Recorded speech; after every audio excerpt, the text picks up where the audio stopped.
Hello, everyone. Welcome to a new live stream session for today. Today is really special because we have a 1 hour and a half masterclass on typography. So typographers and graphic design lovers, get ready because I have a very special guest with me today that we will go through the history of typography, more or less, the confusions between some typefaces, and of course, working on InDesign, my favorite application on Adobe. So I want to say thank you so much for everyone who's tuning in today. Happy birthday, Caroline. It's your birthday today. I wish we can have virtual cake, but yeah, I hope you eat lots of cakes by yourself either way. So happy birthday, Caroline. Hi, Jackie, Christy, Stuart. It's so good to have you back.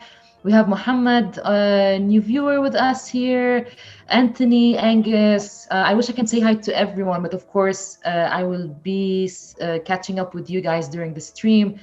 For those who are joining us on YouTube, please do join us on behance.net/live so we can answer your questions, say hello to you, and you can join our community and interact with the amazing viewers today.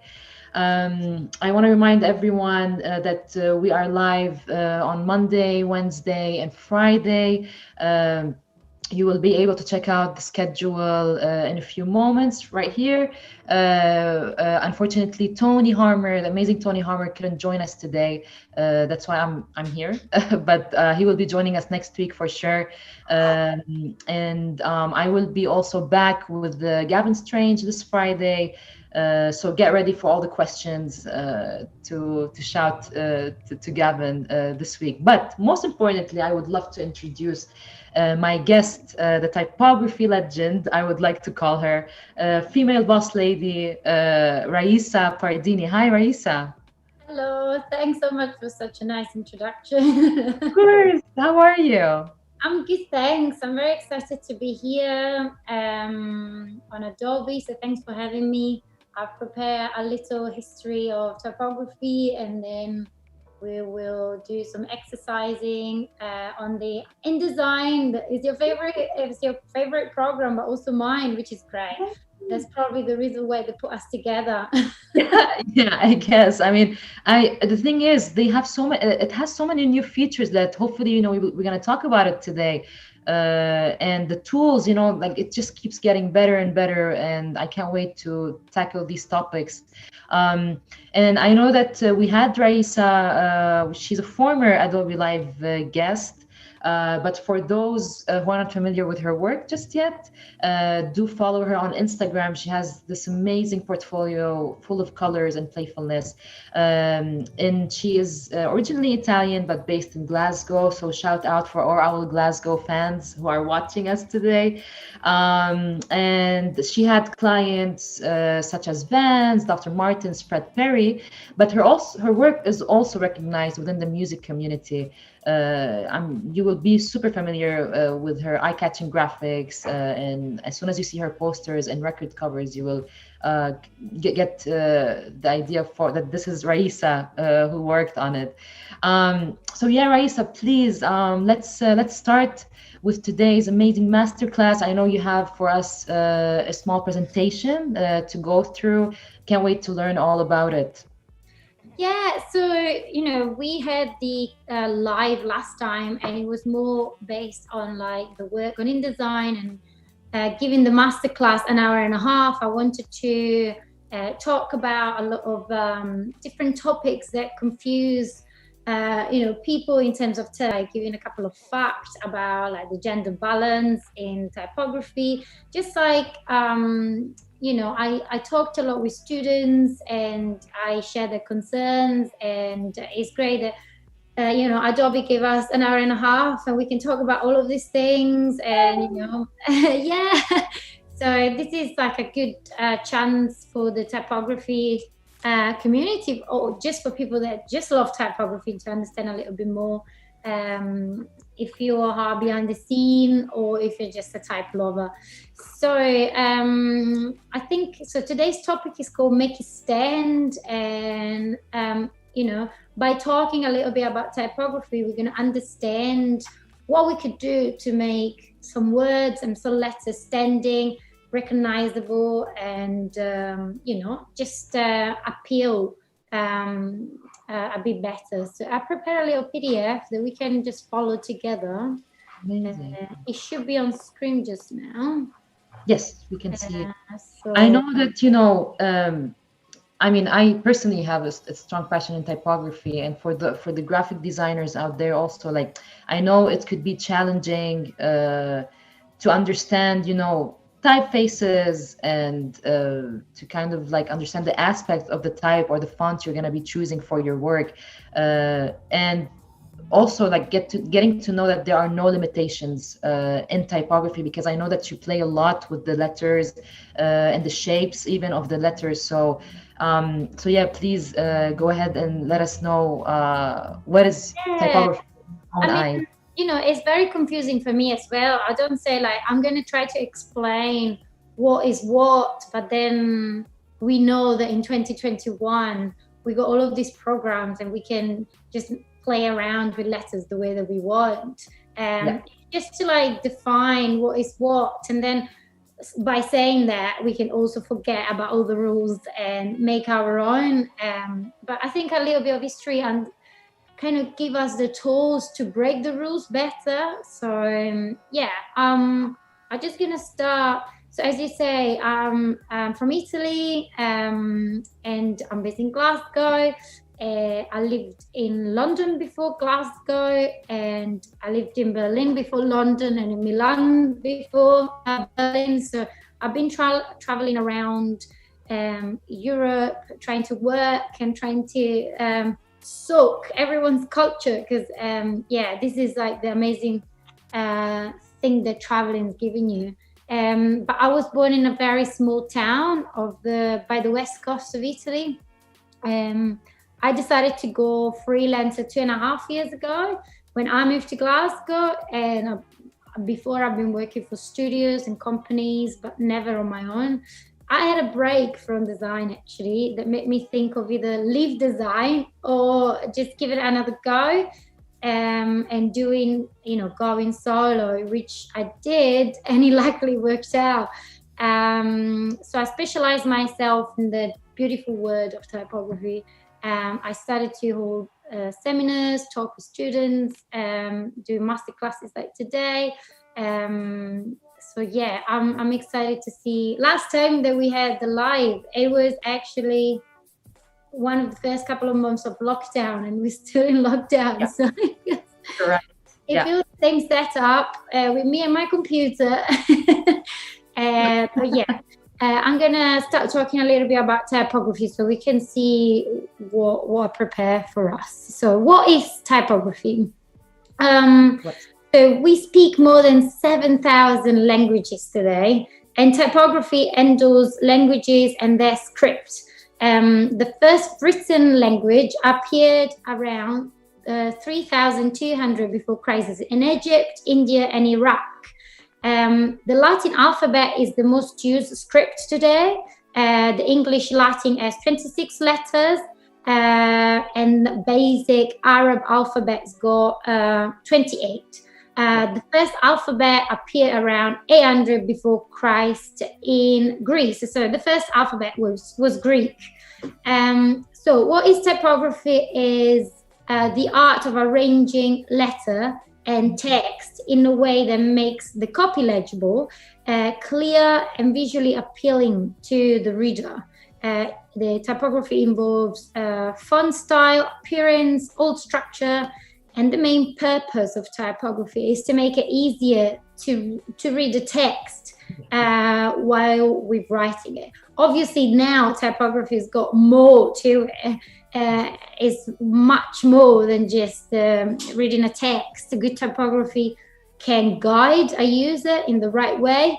It will hold attention to the reader, will influence decision making, and it gives away a message the best way possible if done properly. So it's a visual component of the written word, and now more than ever, anything visual becomes so important for the communication. One of the most asked questions that I always have seminars is, what's the difference between a font and a typeface? Yay! We actually have Yeah, we have someone that is asking about understanding fonts and their usage. So what is like the difference between a font and a typeface? Yeah, so there's always a confusion regarding what is a font and a typeface. Most of us, myself included, I've done it in the past, use the term fonts to actually identify what typeface is. So I've been incorrect, and that's incorrect. So, so we usually refer to fonts, but what we really mean is typeface.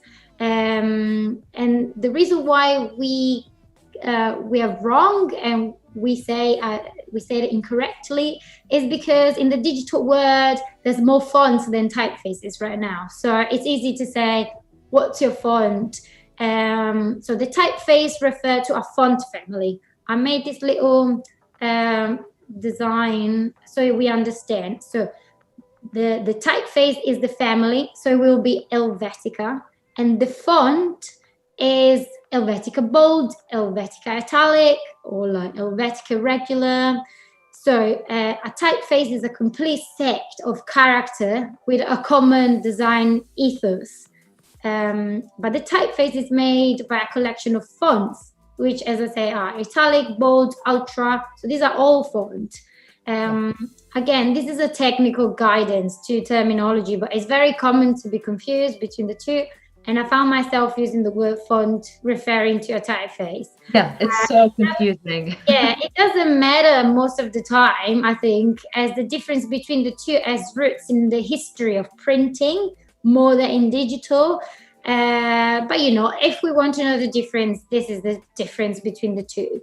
Of course, and if you have like clients or client work, I'm sure like this question is going to pop up at some point, and you need to kind of have the knowledge of the difference between both terms. So yeah, sometimes it's all right to refer to a font as a typeface if the clients call it font, because as I said, these two terms are rooted more in the printing side of the typography history. Right now, it's just easier to say font, and it's not totally wrong. If we understood each other, I guess it's fine. Yeah, that's like the question that everyone always asks me. So I thought we start with there and we let it out of the way. Other things that are important in typography are the principle of typographic craft, which are the three fundamental aspects of typography, which are legibility, readability, and aesthetic.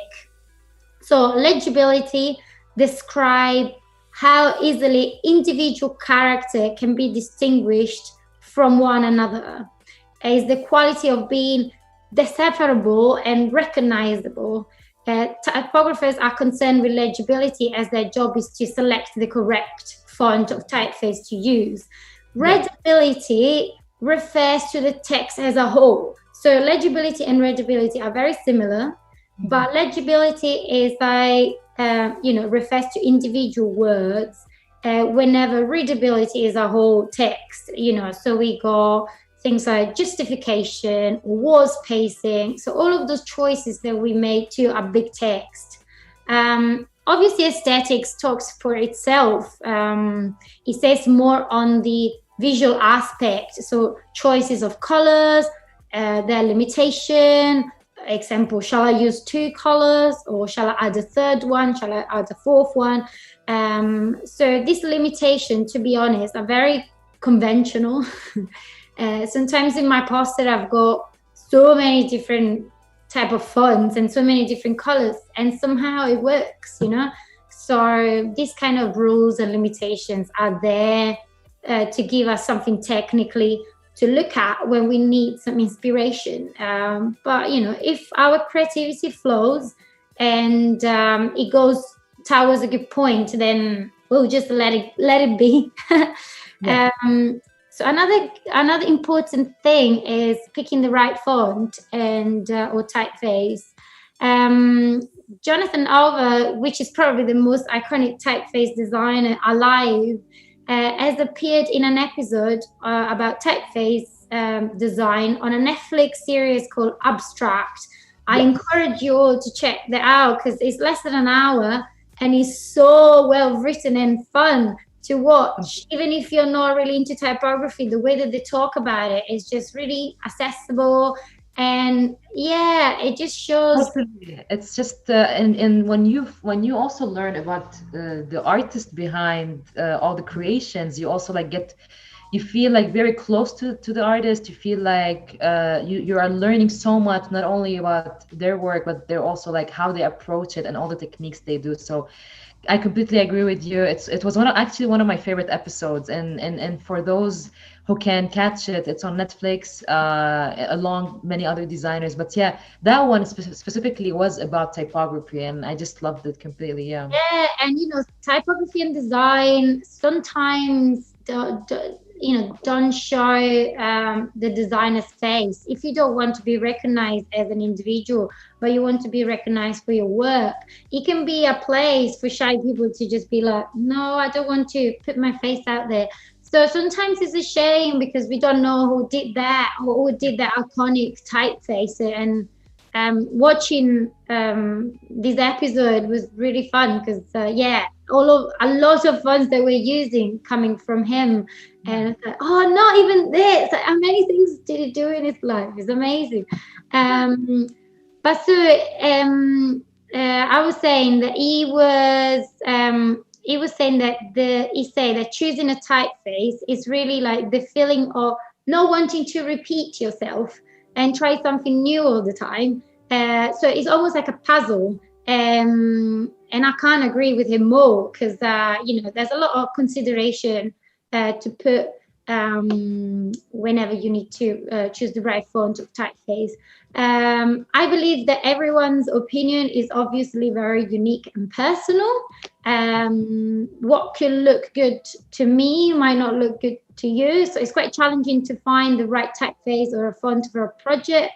Sometimes you go with your guts and you have enough creative freedom from the client to tend to improve you, and a brief and a story but many times you have a brief and a story to follow, and it's important to understand that, and it's important to allocate the right typeface for the story that we need to tell. So let's start. Sorry. In the end, it's a visual, like you're expressing the words or like the project through your typography. So you do need to kind of decide on the aspect of the typography. Is it playful? Is it serious? Who is the audience? Like, who's gonna read this? Or who is this? Like, who's our target? So you should definitely like include that into the decisions. Definitely. Yeah, totally. Because we got so many things to pick from, So it's kind of it's just sometimes it's almost overwhelming when I'm like, when I've got too much freedom from the client, I'm always happy. But then at the same time, I feel a bit lost, and I'm like, oh my God, where do I start? But obviously, you need a bit of research yourself, even if you got a lot of creative freedom. But I was thinking to just maybe talk about like the difference also too between serif and sans serif, because it's another thing that can help us picking a font. So serif, so I put this little slide for you. Serif is a decorative typeface in its detail. These ending little bits, the stems, the feet of our letters. Sans is there to say literally without. So sans serif is simply a typeface or a font without those details. If you like, it's more simple, it's more linear. So I put these two references because Times New Roman is probably the most known serif font, and Arial just to pick something else rather than Helvetica. But yeah, so you can see the difference here. So this is the kind of first thing that I ask myself: do I need a serif font or a sans serif font? Or, you can go through other categories, like, do I need a geometrical font, an old style font, a modern one? So it's kind of asking yourself a lot of questions that are going to lead you and help me thinking out loud as soon as I start working. So it's good to test also different categories of typefaces when we don't know what to do, because I feel like testing sometimes show me the brutal side of how bad something I thought would look, or like surprise me sometimes, and I'm just like, oh God, this looks so good. In theory, it wasn't, but then actually in practice, it does. So testing is always good. Another thing that is really important when we do typography is the kerning. My favorite. Between like typeface designers and behind the scene, we all know the importance of kerning, but sometimes when we approach typography for the first time, it's something that we tend to not look at. But in typography, kerning is the process of adjusting the spacing between character in a proportional font. Kerning improves the appearance and design of our text. So, it could look very awkward if we got more space between a letter and less space between another two letters. So it's something that, when done properly, improves the balance and improves even the readability. If a word is written properly and all the spaces are looked after, then it's a first step to a clean, nice line of text. So another thing is matching font is something that I talked about a lot, and there isn't a rule for matching font. There are some it's difficult because, again, it's good to test, and if something just sounds quite insane, sometimes it is the most creative things I would come up with. So don't be put off by what I'm going to say in the next slides. It's okay to have a bit of theory whenever you struggle to find, to match a font. So sometimes when I'm not in a very creative day, I need these kind of rules because they help me to try to get out of their struggle. Some other time I just come up with something and I don't need to look at anything.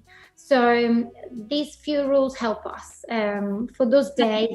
I mean, there's always development in the creative industry, right? I mean, we cannot take what we learned in university, for example, years ago and just stick to that, because that would definitely limit us. And I'm sure that, everyone has been seeing all these new trends in typography.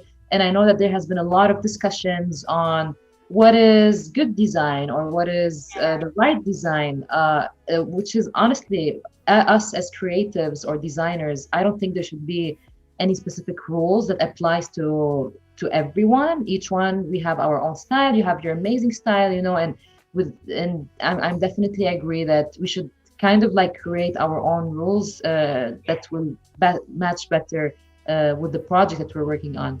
So what is the first rule that you would like to share with us? And I mean, I want to add that I don't think that there's a good or a bad design as well. There are designs that work better and they're more suitable for the project. But when it comes to judge the quality of the design, everything is really personal. So, just to say that if you think that you've done something good, fight for it, because if you feel like it's a good design and someone tells you that it isn't, I don't think it's really right and fair to say that, Of course. I love that. I love this advice. I wish we can put it in bold here. Like, just if you love something, just fight for it. And actually, we do have Angus saying here in the chat, knowing the rules will help you also break them. So totally. That's why I love history. I love history of art, and that's why I love fonts and typefaces, because they got so much history and they can be just redesigned. Every single graphic designer can just take a spin on a font and make it look exactly the opposite from another designer. So that's really, really interesting. It's true. But yeah, I mean, these are the rules. imagine if I don't feel really great and I'm not on a creative day and I'm struggle, what would I do to just try to match a font with another? So I will start with things like that. So the bottom part is just the exercise. So combining a serif with a sans serif font sometimes works. So today's fee is written more on our page. So you see, we got one, a serif and a sans serif. They are the opposite, and they works fine. Another thing we can do is using two fonts from the same typeface. I use the bold and I use the regular here, and it works really good. And let's see, give a role to each font. New, oh cool, those are like titles. Find out new free fonts. They can be like the little information near the titles. So, give a role to each font that you pick. This is the text. This is for titles. This is when I mention something. So it'll be italic or something else. That way it's going to be easier to read around all the text that you have and understand the roles of everything. A good contrast in font size, again, putting something very big next to something smaller. A contrast in weight, again, having a bold that is contrasted with a regular font. And that's it. Those are the things that I'm asking myself all the time. If I don't come up with anything, maybe sorry. In this case, you also I believe that you assign, depending on whether it's an information, what kind of font or typeface would you use for information, read more on our page. It all depends on the communication of each aspect. So that's something to consider. Yeah, and it's good to take notes, or I want, if you look at here, I want today's feed to really stand out, and I want it to be a title, and I want it to be a newspaper looking. So that will be ideal. But if I wanted to give a different roles to that font, I would pick another one. So it's good to write down with the client, having a little brief of things that we want to express. And always keep them there next to you, knowing that you're doing the right thing. Because there's always a font that will work. Sometimes it takes a longer, and some other times it just comes to you, and you're lucky. But yeah, sometimes it takes time, Like anything in life. I know. And again, these are just tests, and they don't mean anything theoretically. One of the people in the chats there, it's a right to know history, it's a right to know these rules, and it's a right to break these rules. So go ahead and break all the rules you want. Another important thing to understand today, I think, because there will be a lot of designers and a lot of graphic designers, they will participate at the live. And I wanted to talk about the relationship between graphic design and typography, because it became so strong over the last few years, and it's a happy feeling. So it's only positive. So it's interesting how to see how graphic designer now give typefaces new looks. Typeface designers are the ones that will create the typeface, and graphic designer will be the ones that use them for design project, just to know the difference. I want to talk about designing a typeface today from scratch, because we will need a couple of master classes. It's nice if anyone is interested. There are programs, there are things that you can look online. There are I'm sure that there are other lives on Adobe as well, from a typeface designer. But yeah, today we talk about more the graphic design side, because I'm a graphic designer myself, and we want to talk about making a font standing out through a design process. Also with digital platforms, apps, way of working, they started to be introduced in our professional and student lives. It's never been easier to work with fonts without a being a typeface designer, right? Because sometimes I found myself creating a font for a logo of maybe 4 letters, and I just make those 4 letters. And sometimes you don't have to be so technical to make an alphabet. You just make those those letters that you need, and that's enough. So with InDesign, with Illustrators, with Photoshop, all of these programs, they make our life very easy. And that's why graphic designers really take a spin on, making their own letters and take the opportunity to do so. I think it's a digital revolution, because they brought us to a place where we don't need to have typeface catalogs like in the past, books arriving to your door.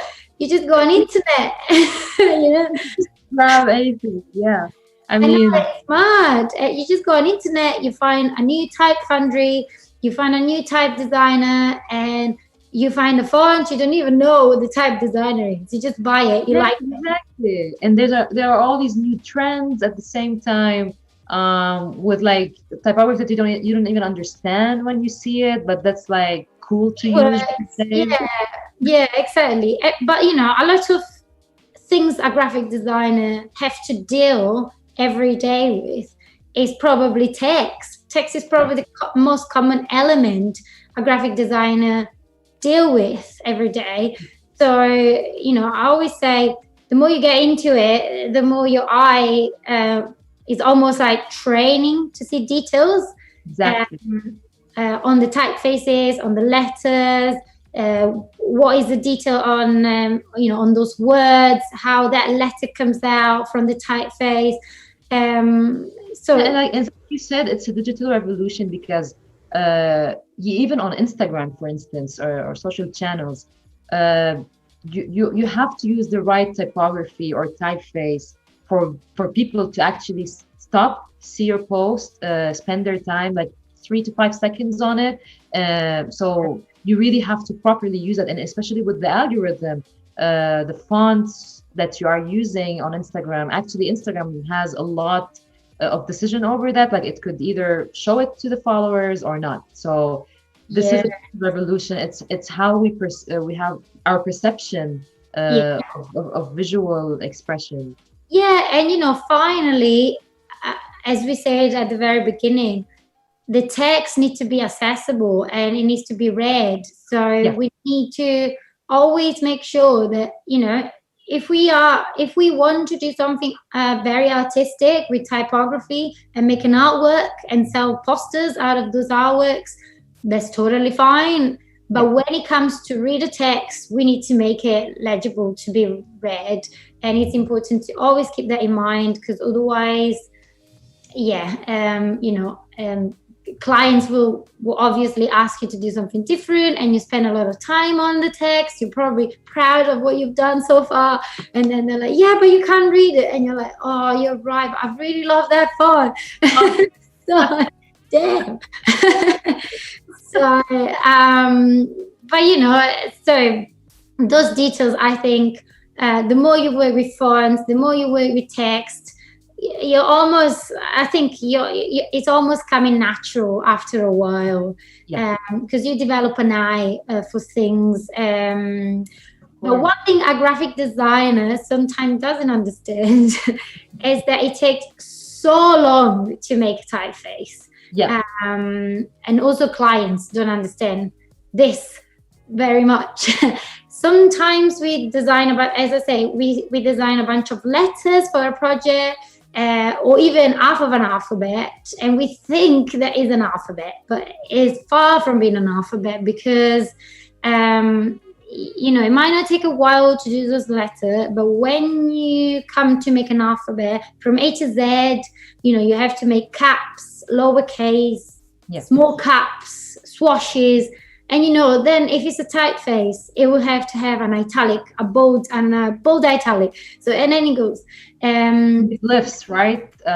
Takes an incredible amount of time. Yeah, and which is right now, we're very lucky that we have all these tools, and I know that InDesign has made it much easier. to explore these tools and to create even like, the text wrap and all these features that will help, make your presentation visually better. Yeah. But yeah, so it's something to keep in mind, because if someone today is interested on like, just be more passionate about the typefaces word, and that's really great. And the understanding, if you start, there's a big research process before you do a typeface, and then you get into letters and the letter work. But then after a while, when you have the alphabet, you also have, once it's done, you kind of need to look also between the spacing of the letters. So when you type it, it's already in the system of the font. The font is already set up to have a combination between letters that give you that spaces in between the letters. So it's actually a really long process, and it's amazing to see. That's the reason why I think we talk more about fonts, because a lot of graphic designers make fonts, but they don't do typefaces. So it's interesting. I really want to make a typeface this year. That's what I was going to ask you, actually. Someone from the audience asked if you ever had done a typeface. Is it out? Is there any way we can see So I made fonts from scratch for clients and alphabets, but I never had the time to do a typeface. And develop your own typeface. Yeah, I think the reason why is because I come from the graphic design world. So it's very unusual that someone asked me to do a typeface. If I was only work on typeface every day, of course, that would be my work every day. But spare time enough to be on a typeface after a long day at work, it has been very difficult for me last year. I wanted to do one last year, but I just couldn't make it through. Pandemic was already difficult to go to deal with. But this year, I might take a couple of months off here and there and do it. I don't know. Let's see how I feel. You need to take a lot of time off to do a really good typeface, I think.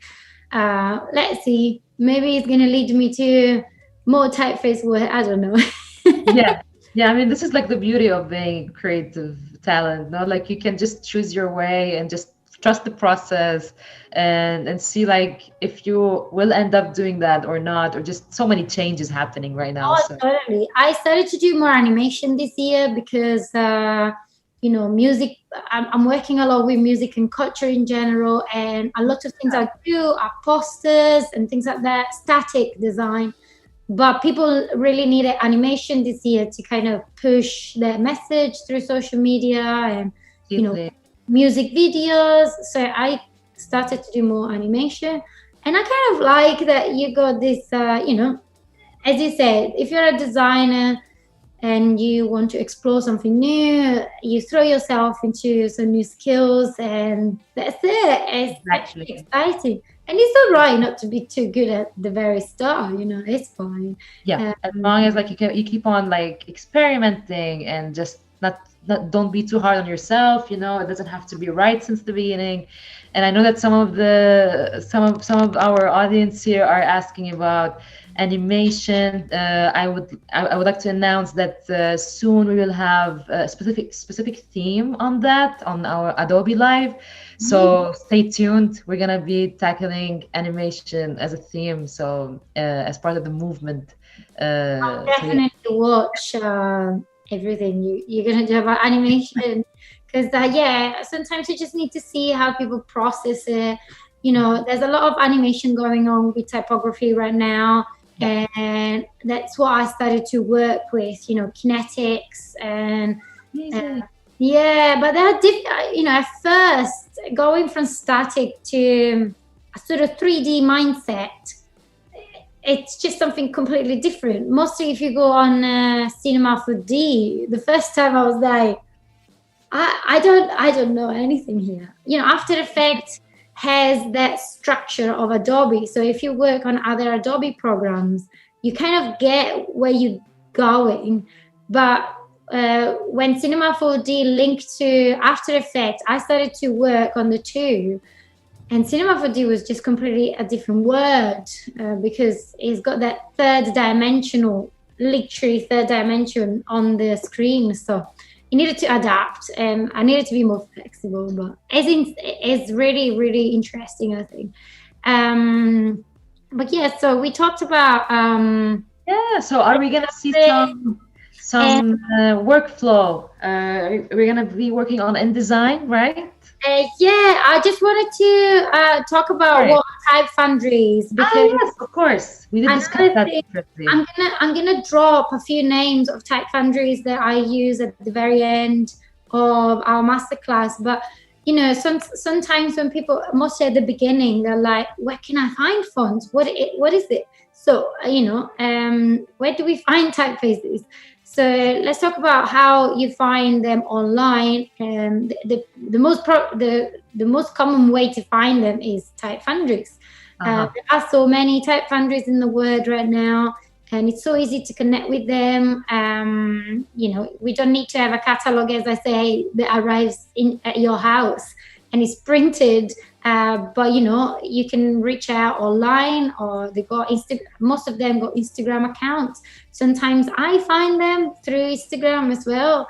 You know, some of them got TikTok because they have all these kinetics and animation going with their fonts, and it's really cool. So you know, these type Fundraisers are so clever as well, because you know, not only they can give you a trial font, you know, to test your font for an X amount of days, but some of them got online testings. So you put the word you want into a bar, and they will show you how it looks if you use a typeface rather than another. So if I've got this client called I don't know,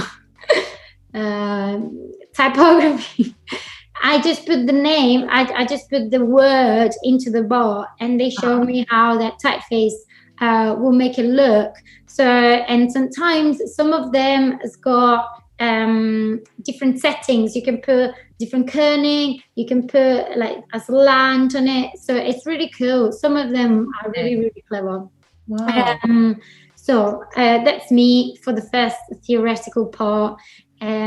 So we have this topic for this exercise, which is make it stand.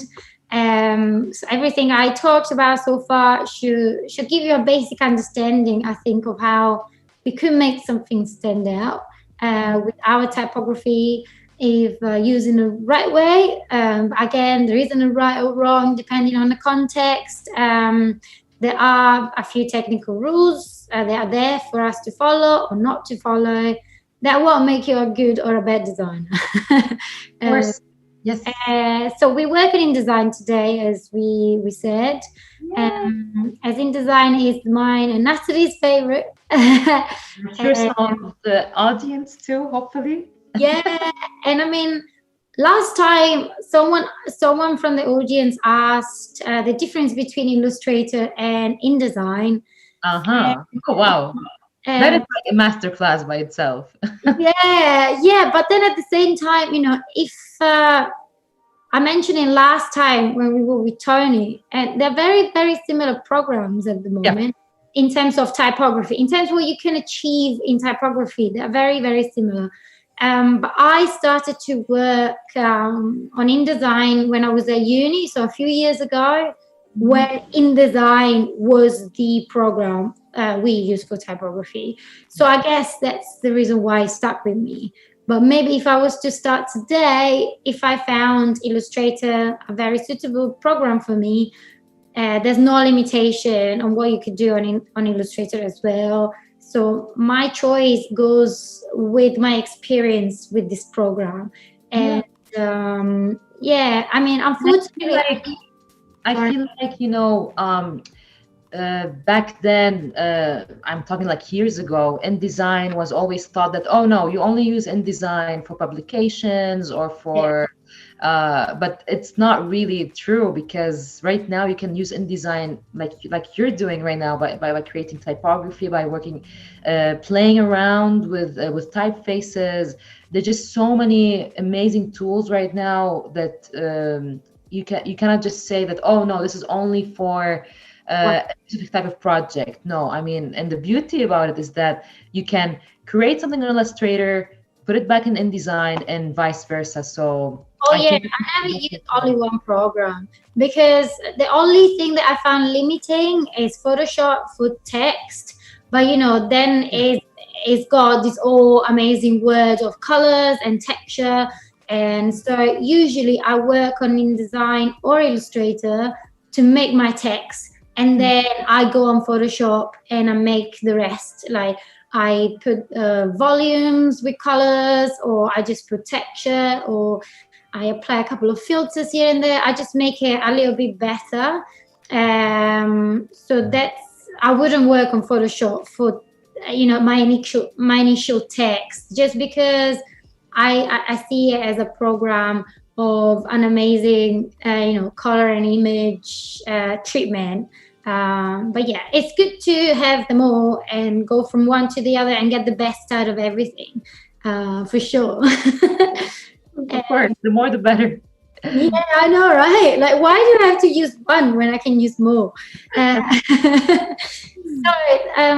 the exercise that we're going to do today, it's I've asked you on Instagram what you wanted me to kind of work on, because I think it's very important that this is more of a moment for the community to talk about things that we want to know, rather than me talking about like how I work or like personal thoughts.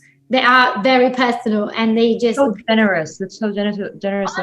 It's important. I think that the design community can be a good community, if we all look after each other.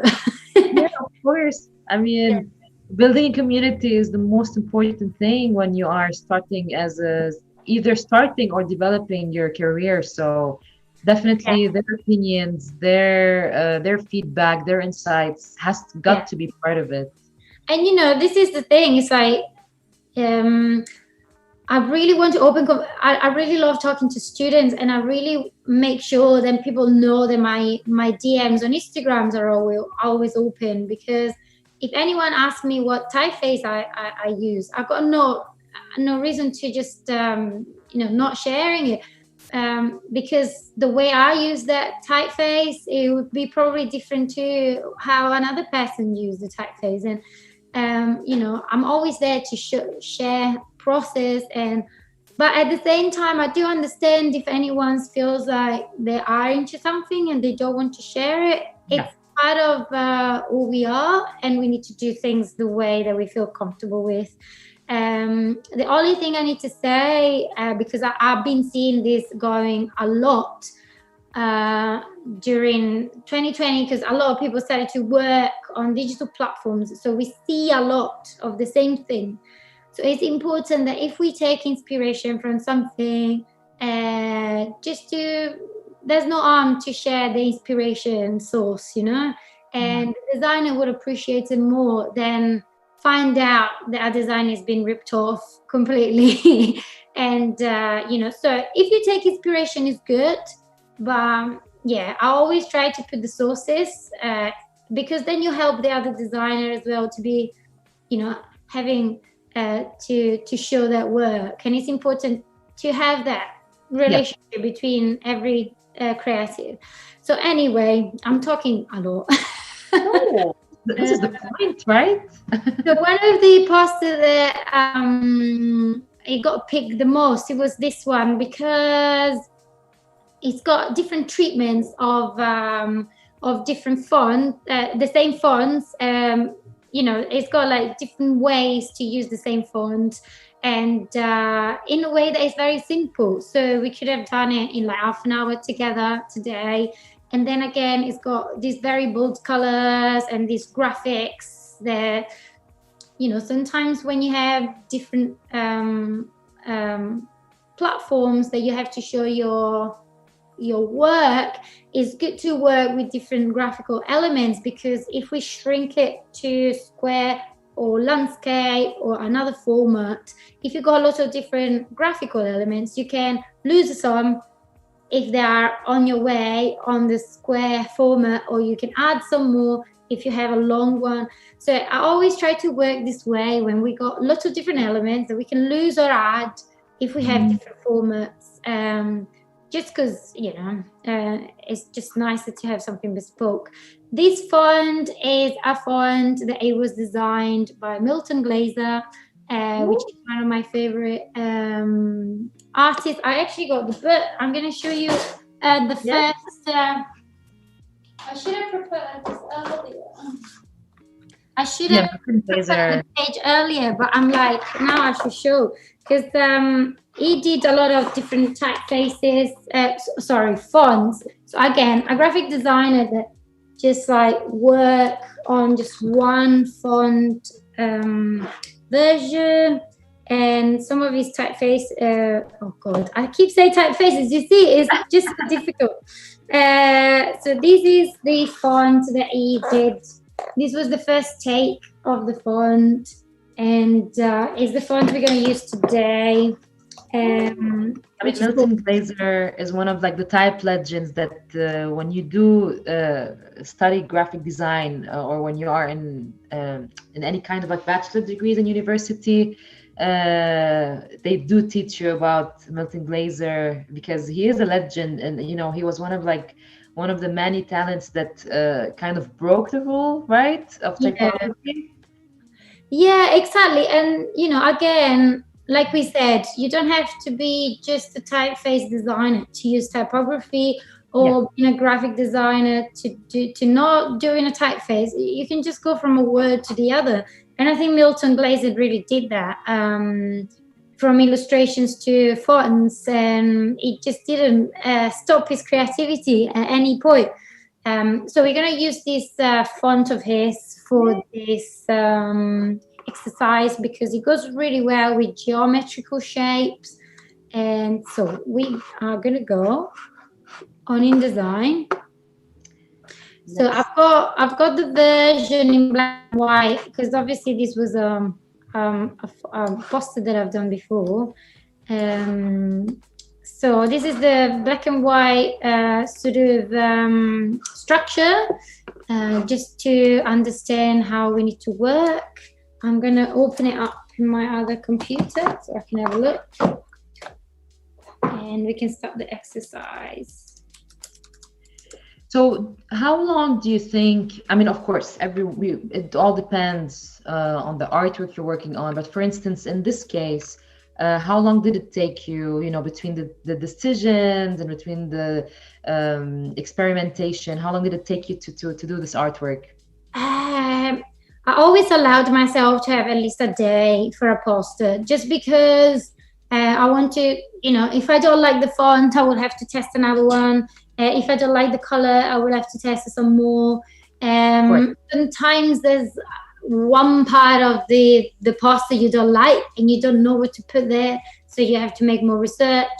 But also you don't want to steal anyone's ideas. So I'm trying to have a lot of research beforehand, rather than struggle to find something else in the middle of it. Because if halfway through I don't know what to do anymore, I tend to go on platforms like Pinterest and Instagram, look at other people's work, and unconsciously use something I don't. It's not my personal design. So I'm trying to have a big research beforehand, knowing what I want to use, what I want to achieve with the design, and then try to let it flow as much as possible. But sometimes if I can't find the element, sometimes I do everything back again. I'm a big believer of, if it doesn't work for an hour or two, just forget it. Kill it. It's like a stuntman the process. Yeah, and maybe that design will inspire you again in a couple of months. So there are not things. If I redo the design, I will archive the design anyway. That's difficult to know. Yeah. Not that I get rid of it. Maybe later on in the year I will use it again. So probably what I want to do. So this poster is the reason why I picked it, because it's got the same font throughout the whole design. But then we can see that the font is used in different ways. So we go pushing up here with a stack of text, and there is more like a title with some graphical elements around. music, which he says there's, even if it's a static design, because of this line that goes on top and behind the letters, it gives it a little bit more three-dimensional. And then this, we love that, we got the central part of we love that we can read properly. And then it doesn't matter if repeat it, you don't read it. It's just there for graphical purposes. But yeah, everything, if you look, is easy to read, and then maybe taken into a place that maybe it isn't easy to read, but it doesn't matter because we already have the message out there.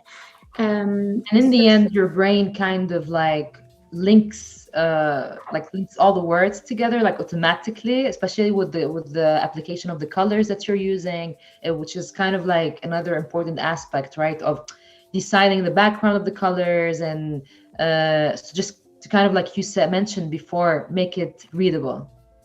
Yeah, and it's important because, again, this is the reason why I picked this. It's all readable, but then it has extra elements that are very graphical. So it's almost like I didn't compromise on the creative side or either the readability.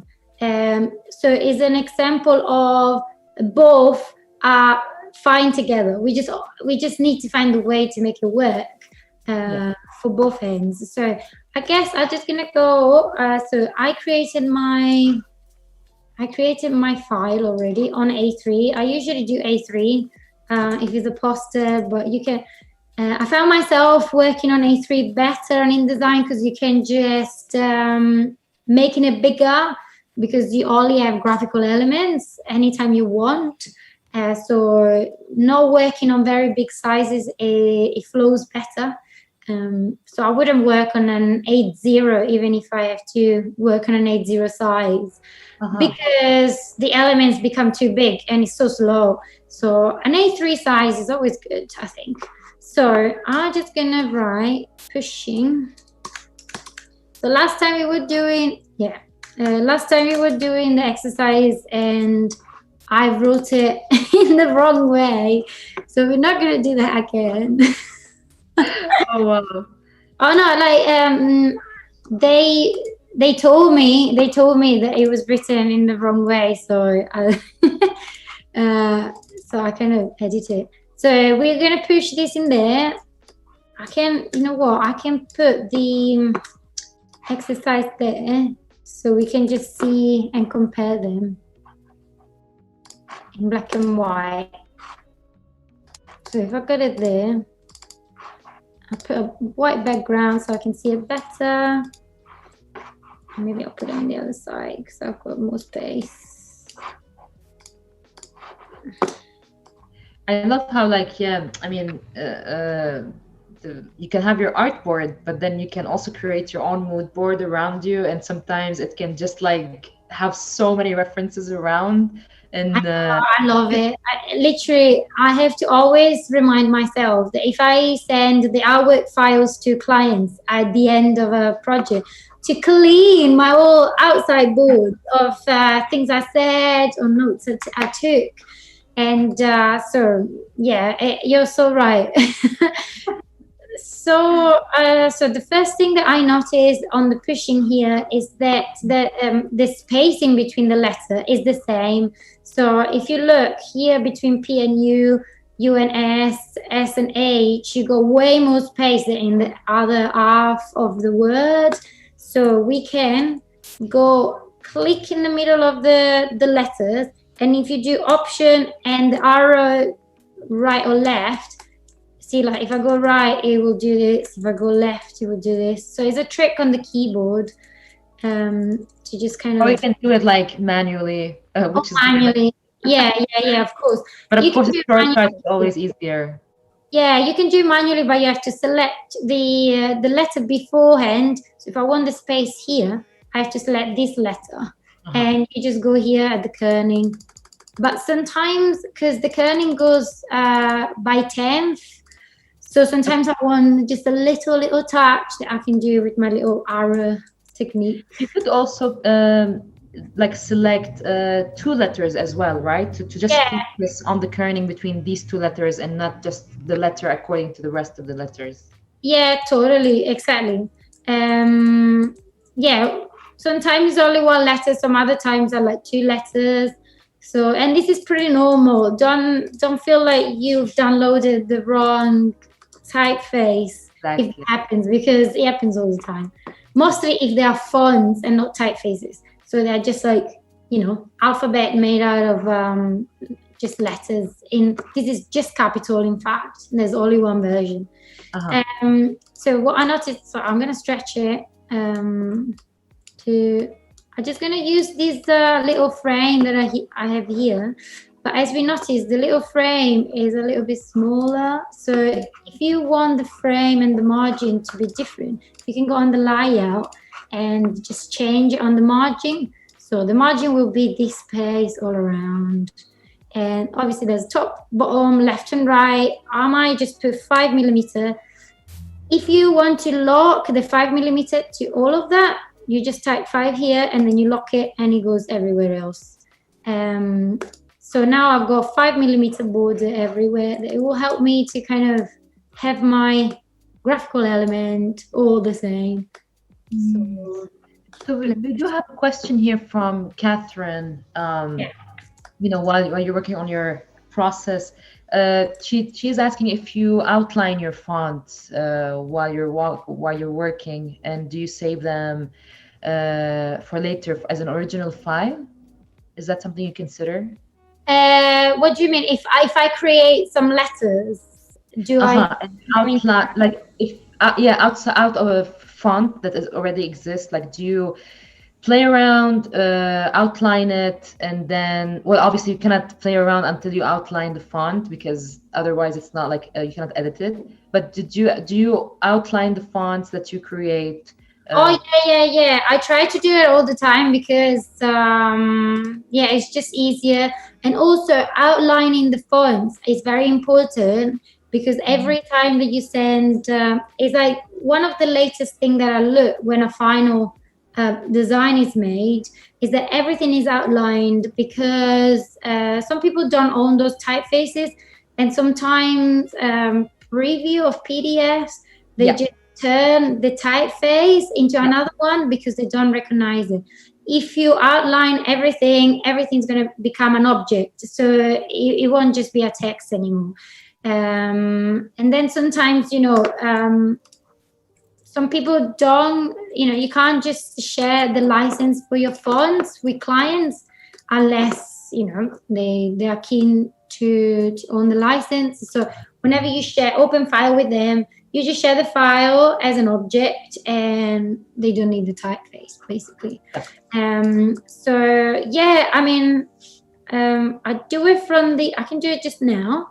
What I'm going to do is put in a little outline, because I want to stack the text, and if I don't put the white outline around the letters, you can't see the stacks.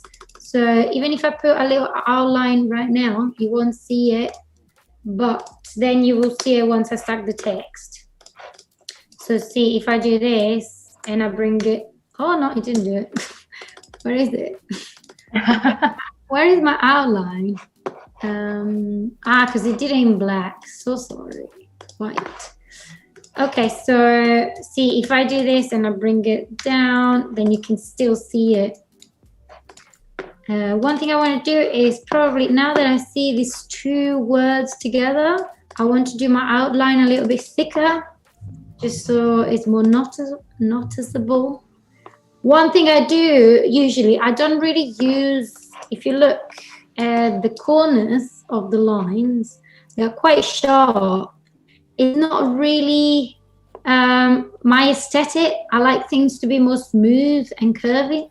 So what I do usually is giving this little join a curve, so you can see it. Yeah, it's a little bit more friendly, I think, right? And it goes like the corners are smoother. It's not like super sharp. Yeah, and I think that with big bold colors and something with a retro touch, it goes quite well. So what I'm gonna do now is I've got that there. I'm gonna create all the other text quickly.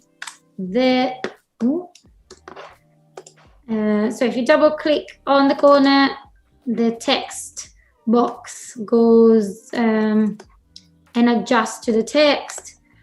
Again, the T and H has got a bit more space than the H and the E, so I'll do that and I'll put it there. And then what's next? We got music. See, music will be a good sorry? Is music also done in the same font as the black one? Yes, so music is a good example to see the importance of the outline fonts, because this line wouldn't be able to go behind the U if it's not, you know, separate, if the letters are not separated as objects. But we're going to do that in a minute. Another thing, if I select music and I go to these little tools here, I can just go on pushing and it just copy exactly the same style that I had for pushing. Here's a little trick. Turning over there between the C. Yeah. So let's see. So this is gonna be actually the other. It's not gonna be in black. So I'm gonna put more. Because one thing to always have in mind when we do fonts when we use typography for like logos and stuff, you know, when we got different versions, then one is an outline version, like this one, music, and the other one has got like a full black inside. Yeah. You know, if I turn this to black, it will look like there's going to be more spacing. And if I turn it into white, then the spacing now is done. But something to think about whenever you design is everything needs to be kind of bespoke. Yeah, and it can completely change the visual aspect of it. I mean, seeing it fully filled or having just the outlines, it definitely changed the aspect of it. Totally, because if I just did it without explaining it too much, but if I have music again, and then I got my eyes on so I copied music, and if I just invert the colors, see, they are just not okay. But it was fine for the black, it's just not fine for the white. So that's why then you need to go and edit everything. So we got music, and then we will have we love capital. So let's see, this is going to be massive. So 150. Then I'm going to do this as is centered and aligned, and maybe the 150. I'm going to decrease the space. 100. Sometimes you do too much, sometimes you don't. Okay. And LOV. I mean, we'll do this pretty quickly because otherwise we're going to run out of time. But yeah, it won't be as precise as the other one because I had more time to, to look after the whole project. So the next few things that we're going to do is copy this and bring it to the back. This can be done. In my last exercise that I've done, we actually looked at ways to repeat and step the wording for the stack. It can be done by just copy and paste, using the Option and Shift to be in place, and then you put it behind, and then you do manually. When you get just a couple of letters, I tend to do it manually because I want to see what's going on. But also you can use this step and repeat. If you click on the word and you use step and repeat, you would have a series of settings that you can pick, and how many times you want the words to be repeated. And it also gives you a preview. So this can be whenever you need to repeat the same thing a lot of time, that can be a good one. Step and repeat. Much easier than just copy pasting and moving it. Yeah, interior and everything with the same sort of spacing. Yeah, you don't have to balance it manually or anything. Yeah, exactly. Amazing features that InDesign has as well. Yeah, and Illustrator has a really good one. Yeah. Tony pattern. Yeah, Tony showed me actually, and I was like, "Oh my god, I can't believe illustrators can do this!" So I was like, maybe Illustrator is getting real good here." But I mean, if you're concerned that the spacing isn't the best, you can always use these tools, and they will figure out for you. So that's done there. I love these features of InDesign that gives you the guideline of where it is the middle of the page.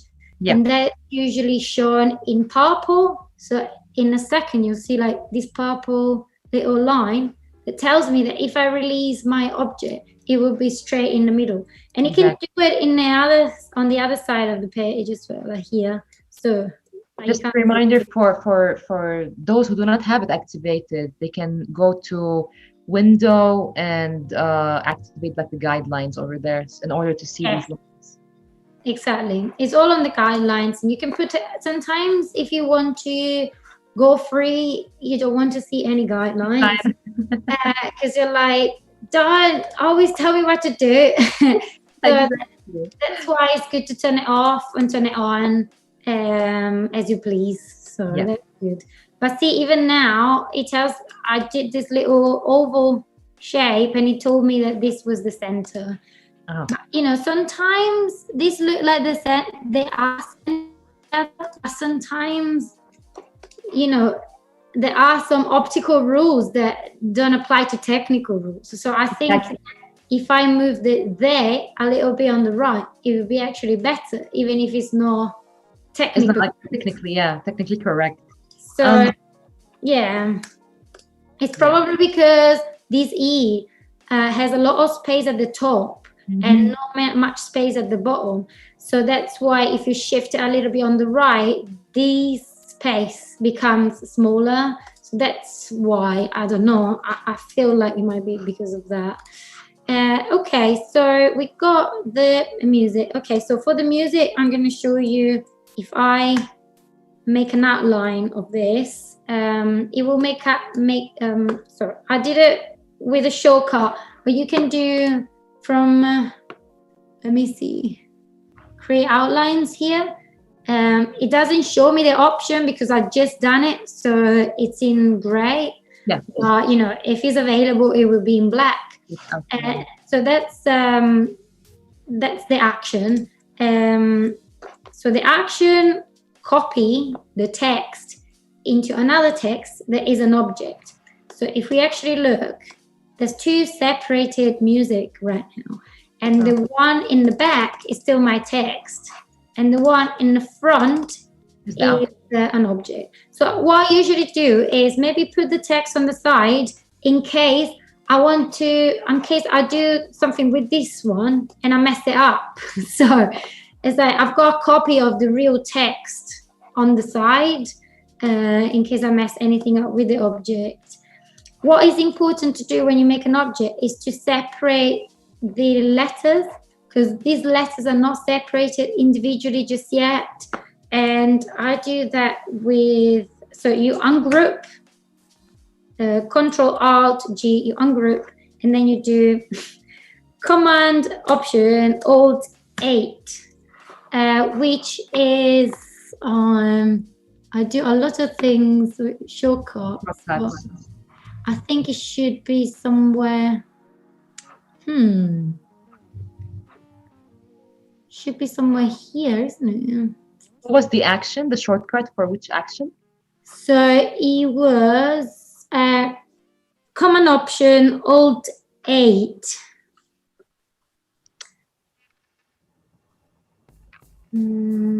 Tap on path, change cases. It should be around here. Maybe on the object. I might just have a look here because I want people to know, because it's quite Control Option Shift 8 InDesign. You can do this on InDesign. There's also a section on InDesign that can tell you what shortcuts are. So it's compound path. Okay. Combo path. Okay. For it. So if we look, another thing I do sometimes, I go to the help and I write what I need. Compound. Yeah, the software will guide you to the right action. Yeah, even then sometimes if I'm in a new program that I'm not very familiar with, let's say After Effects, and I want a curve and I don't know how to find it, I just write here curve and I'm like, hopefully something's gonna come up for me. Yeah, or even like a specific filter or something. It always comes up. So I just read, that's the one. Okay, so it would be an object, path, make compound path. So now these are all separated. So you see, they're all, you can just use them individually. Amazing. Yes, so if I make this line, if I make this segment on top, which again, we're not gonna make it too precise today, just because it takes probably a bit of time. Just to showcase how like elements work with the typography. Because I think I went manually. So you see here the peak of the M. I went manually then and I left it a little. This exact outline. Yeah, so you can do all of this once you kind of arranged your letters. But what I wanted to show you is that now that all the letters are behind and we got an object on the top, I can bring this to the top and this to the top. You can either do it by shortcut or even like arrange and then put in front or put in back. Yeah. So I think I put a little circle here because I didn't like this part. So I kind of, sometimes you create elements as well because they will make the whole thing better. And then I think I put it a little bit smaller here. Visually appealing, yeah. It's visually okay. It doesn't really. So here's the thing. And for the wheel off, we simply have square.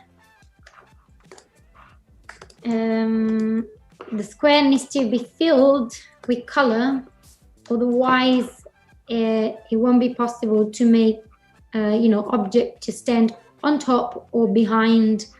So let me just put the text. If the text and the rectangle are good to us, we group it and then we copy it, bring it down and make another one behind as we please. Of course, every time that we shrink a composition, that composition might, you will find that it might grow in outline as well. So what I do is matching the outlines. It was probably like 2 points. I try to match the outline with what we had before because it looks better. And so it goes, you make another one and that's it. We kind of worked with 4 different ways to treat the text in like 15 minutes, which is, quite good because it didn't take me 15 minutes when I had to make it. Of course, this is like we ran through something that was already done, but just to show you that, there are many ways to use the same font and there are many ways to make it stand, like, the exercise that we were doing together. And then once you achieve what you like, visually with the fonts, then what I started to do is put in other elements to it. We've got this bar that is going to be on top because we got a bit of space. I didn't want to do a bigger stack of text because a lot of text will have less readability. So you just test the things and you get rid of them or you add them. And then here I kind of like, duplicate this into maybe a different size and put it on the other side and made it more dynamic with these kind of graphical things. And then in between this object, I needed to have more graphical stuff. So I put this sort of, I don't know how to call it, some like sunshine. Like these, rays, like that. I know, but one thing that I always do. Or a runway. Yeah. One thing I always do when I'm happy with the font is going directly to the font and you see, like, check if there's anything I can manually improve. Yep. So for example, this little corner here is not nice, so I'll probably get rid of it. And then if there's any other things, like I don't like the G how it ends on this line, so maybe I'll bring down this corner so it's like matching. See this there, and same with that. And then, like we said, it would be nice if this corner of the M will fit nicely on top of this rectangle. And then here the S, this corner can go just where the line is. There are things that it doesn't take you long to do, but they would be nicer. So for example, if I have to use this composition, this line of the E and this line will go a little bit more on the right, just to have space enough for people to understand that there's an E. Or perhaps just hide it, but I wouldn't leave a line here and a line there. I will make them more balanced to the composition. So, you can then make little details on your fonts and letters the way you're pleased. And that's why it's important to always make the text be an object, because when it's an object, I can go and move things around the way I want. So you see, it's easy to move the S. It's easy to move things around. If it's just a text, if I want to move that, it's just going to pick the text box. You're going to have to outline first, create outlines first. Yeah, so outline is actually really cool because it's like having an outline of the fonts that you just choose and you don't have to do it again, In the past, people were scanning fonts, going with the hand and the tracing. This is much more simple. So. Yeah. And that's such a beautiful font, Raissa. I know some of the chat here are asking how can they find it or download it or even purchase it. So it's called Baby Feet. Baby Feet, I think. Let me just check. So because some of these fonts are very difficult to find when they are old, because if a font comes out now, it will come out in a digital platform. So all good, you will find it digital and you download the font and you put it straight in your computer. Some of these fonts are more difficult to find because maybe no one released a digital version. Sometimes it's a designer lover that does this, by the way. It's not like a Type Foundry. Sometimes, people are just like, hey, I just put this out there. If anyone wants to use it, I just spend time tracing everything. Yeah, tracing it again. Yeah, so it's Baby Feet, I think. Yes. And it is inspired by Milton Baby Teeth, sorry. Yeah, Baby Teeth, sorry. Yeah. And I think it was used for things like this. Yeah. Oh, I can see the difference. Amazing. So I think that the way it was working, it had maybe the illustration, and this is like, if you look, it wanted text there. So because it did all of these little stairs, then actually the font looked like it's got lots of different stairs. Yeah. So the way it was working is like it was probably fitting the font to the idea he had in mind for a poster or something. So baby teeth, look online. I think it took me like a couple of days to find it, because some of them are just not the same, but you will find it somehow if you put it online. And so what I would do after that, I will go on Photoshop. Basically, usually I save this, I go on Photoshop, and then I put all the colors. You know, this was the Instagram version of it. I didn't want to rearrange the. I'll put it next to this.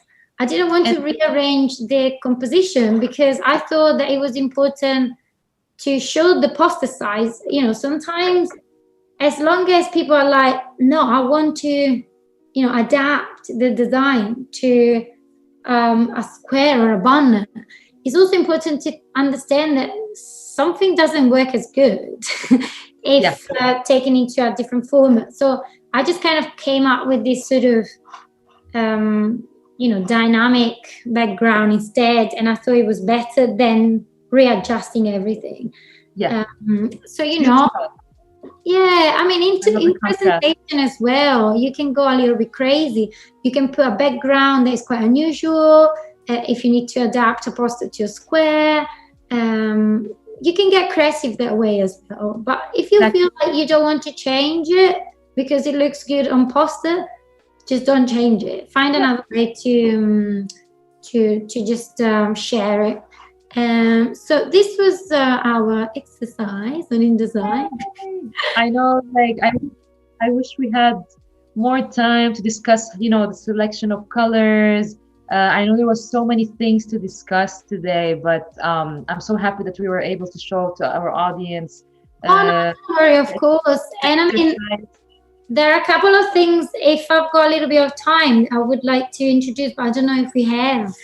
So we do have 2 minutes left, but of course, please let's review these amazing female typographers, so our audience can also follow. So what I was I mean, we talked a lot about typography now, so I will leave that. But like female typographer, obviously is something like you'd imagine that as all the creative sectors and the industries are affected. Of course, typography is also affected by a very unbalanced gender opportunity. You know, I wanted to talk about, like, briefly about the fact that the numbers of art students that are women are higher than the number of men, but then the number decreased very badly when we look at the numbers of women that participate into seminars, win competition, or have higher roles in studios like CEO, director. So it's obviously something that is very unbalanced at the moment, and it's probably because of its history that is rooted deeply into the printing side. You know, printing, it wasn't a role. Women didn't start studying. They were not allowed to study design and art up until the 19th century, so way later than men. So, you know, and they were always being encouraged to do different skills, to pursue different skills like illustration and knitting and things like that. So, but that to say that it's very positive to see a lot of different platforms right now that work on bringing up the balance.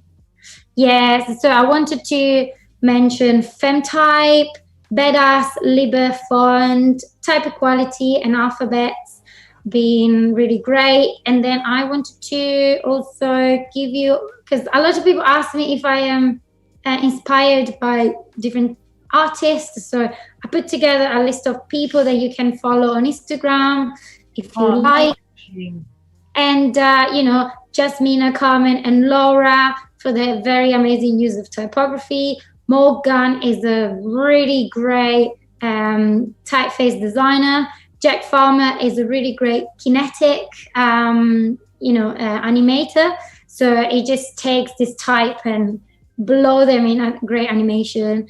And then Francesco De Rosso, which has got an amazing, beautiful eye for curvy fonts, Margot and Eric. And then I put together some foundries that you can look at. Type Department, Tomorrow Type Today, Fontwork, Nova Type Foundry, Altiplano.